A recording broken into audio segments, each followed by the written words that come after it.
Hi everybody, let's get into the Black History Factor today. Today we're going to be talking about the National Council of Negro Women, which is a phenomenal organization that is still existing till today and has a lot of chapters worldwide. So let's get into it. So this is an organization of organizations. So this includes national women's organizations and community-based selections. So their mission is to advocate, empower, and connect women of African descent, their families, and communities. And we'll get a little bit more into the mission a little bit later on in this video. But they're primarily were most influential in the civil rights movement and all the activism that they did.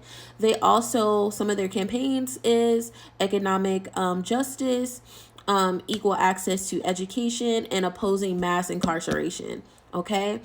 They also support reproductive rights, affordable medical care, and electing African American women in public office. Their national headquarters is located in Washington, D.C. Now let's get onto their actual website. If you want to know more about this organization, go to ncnw.org. That is their organization website, their official website. So the National Council of Negro Women mission is led to empower, advocate for women of African descent, their families and communities. Let's see. It was founded in 1935 by Dr. Mary okay, I don't want to mess up her name. Hold on. Dr. Mary McLeod Bethune. Okay, that is how you pronounce her name. I have respect for my Black people, and so I'm working on my pronunciation, so bear with me. But anyways, she was an influential educator and activist for more than 50 years. The iconic Dr. Dorothy Height was president of NCNW as well. Today, the NCNW programs are grounded on a foundation of critical concerns that are now NCNW priorities. So their organization promotes education, encourages entrepreneurship, financial literacy, and economic stability, educating women about health, and promotes healthcare access, promoting civil engagement, and advocates for sound public policy and social justice. Okay, now let's get into a little bit more. Hold on. So you can become a member on their website. There's a map that pops up. There are sections. I think that's like talking about their collaborative efforts on how you can volunteer, how can you get in a leadership role, provide services, and advocate for women of color.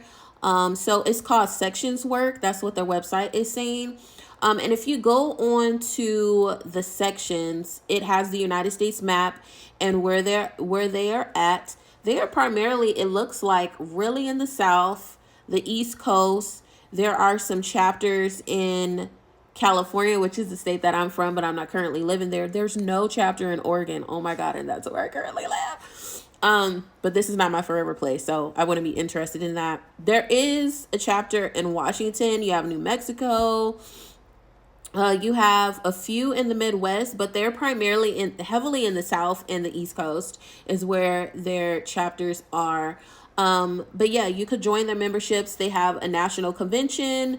They have events. You could go on here and look at like their calendar or events and see what's happening.